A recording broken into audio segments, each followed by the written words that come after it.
Texas State Representative James Talarico. He was supposed to be here, but we were told in no uncertain terms by our network's lawyers, who called us directly, that we could not have him on the broadcast. Because my network clearly doesn't want us to talk about this, let's talk about this. Stephen Colbert went out and said, CBS told me I couldn't air this. This is the interview they told you they didn't want to say. This is not unlike what Don Lemon was doing. These are publicity stunts. Do not fall for the publicity stunts. No. Stephen Colbert has been very well aware of the rules that you have to go by. CBS gave him what we'd have to do to have this guest on, which was essentially invite Jasmine Crockett on as well, which seemed to be too far for Stephen Colbert. That's right. And I want to read the statement that CBS put out. But I think this also ties in to the New York Times v. Sullivan thing that we were talking about earlier, the case that we have at the Supreme Court, because this is dealing with very old broadcast rules. The FCC equal time rule, which we have criticized things like this with the FCC historically. Yeah, I'm not saying I like it's the not rule. saying that it's not an outdated rule, but it also shows that he was gaming it for his own gain.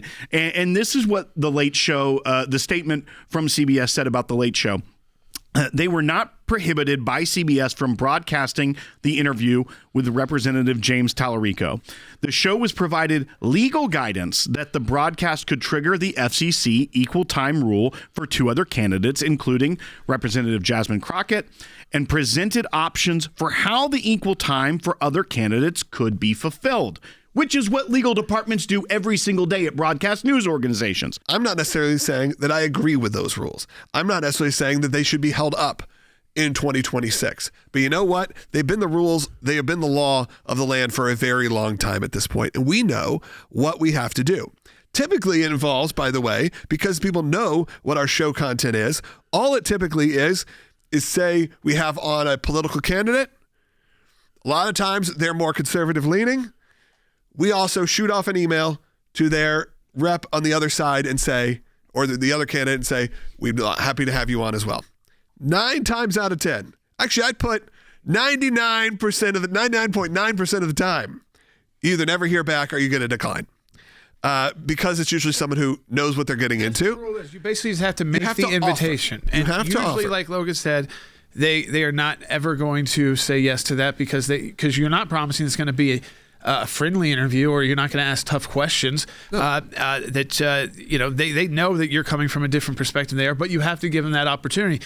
And that's only around really when you're talking to people running for office, when you're talking about them running for office and their election, not talking to a senator about a piece of legislation and things like that. So it's a limited time that we're talking about this. When we're talking about when they're actually running for office, you've got to at least offer that time to the other candidates. That's all the Colbert Show had to do, is offer that time to other candidates. They don't have to treat them the same in the sense that they could ask tough questions. They could say, you said this.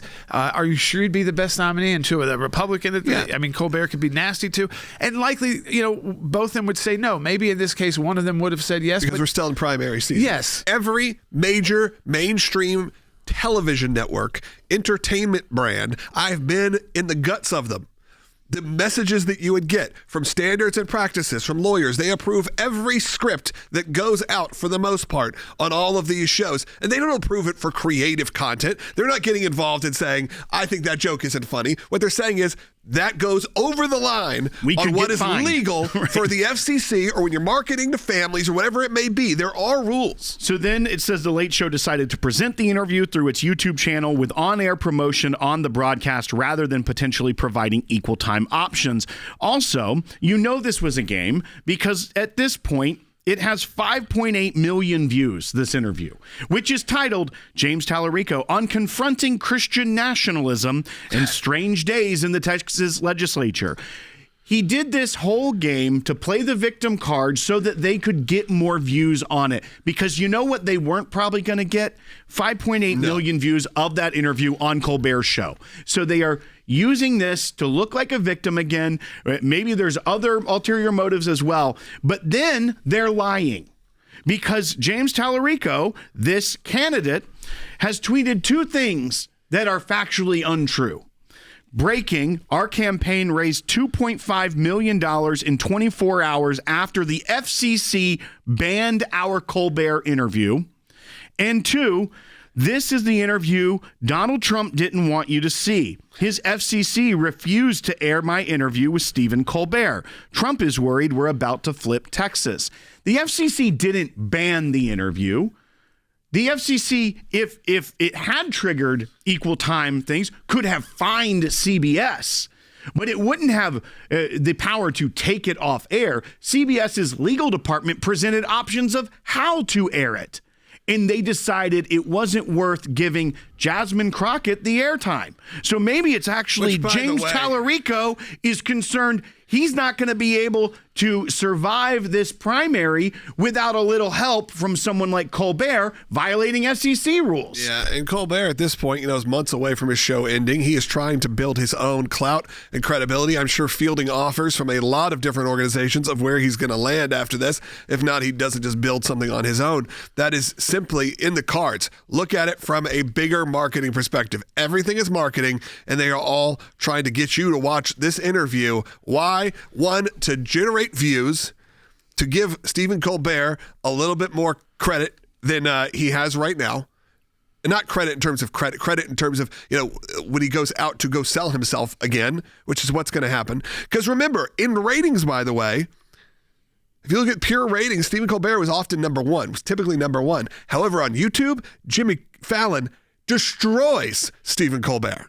Destroys him. So new media had turned really away from Stephen Colbert and had turned. So he needs that content to start spiking. There's all kinds of motives that could go into this. What I don't like is that he's playing a victim card. It's something that we all are very well aware of, which is the equal time rules. I don't think I even agree with the equal time rules in 2026, but I don't pretend they don't exist or that I've never heard about them before or that this is the first time the FCC has gotten involved. Give me a break. And here's how you know they knew this game would be played out and they would win it.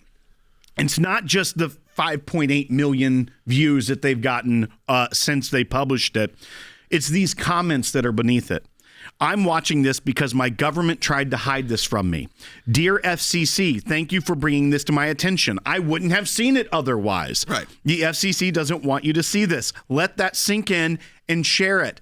The fact that those are the comments means their distortion of the truth of saying the FCC doesn't want you to see it. No, the FCC just has a rule that may be outdated, and you can litigate that in the public eye, but you can't sit here and say, Donald Trump doesn't want you to see me. He's afraid we're going to flip Texas. That's also saying that Donald Trump just wants Jasmine Crockett to have more airtime. It's the most absurd argument when we know what the reality is. Is not having Jasmine Crockett on and not making that invite, shouldn't that be looked at from a very different point of view, by the way, that you specifically don't want to fulfill the obligation to have the other Democrat candidate running who happens to be Jasmine Crockett? I think that should be very telling for mainstream media of what they want to present to you. Okay, let's look really closely at what we're talking about here. Well, in reality, that's exactly what the reason of the equal time rule was, is so that people who had a giant platform couldn't pick and choose who you got to see, be the gatekeeper of the candidates. And Jordan, this is almost proving something that we aren't a big fan of, the equal time rule, proving the need for it for people like Stephen Colbert. Yeah, I mean, now my question is, I haven't looked it up on YouTube. Did more people watch on YouTube than watch his show? We say 100%. 5.8 million have watched that interview. I'd say he averages about 2.5 million. So 3 million more people watched it by not being on the air. Exactly. It's all marketing. So and the CBS had no problem with that. Well, yeah, because the equal time rule only applies to broadcast, to terrestrial over-the-air broadcast. It Do you only think he applies could face more discipline, any kind of disciplinary action from CBS at this point? Well, he's going very hard against the network. In his monologue, he took their statement, which said, we gave him options, and he said, here's what I think about this, and threw it in the trash can. As Logan said, maybe he's also trying to exit his contract early. Yeah, maybe he's trying to get out early or just build some clout to, for spin it into something for else. MS, what do they call it now? To get MS him now? For someone to give him a sweet offer, which I'm sure he's going to get, by the way.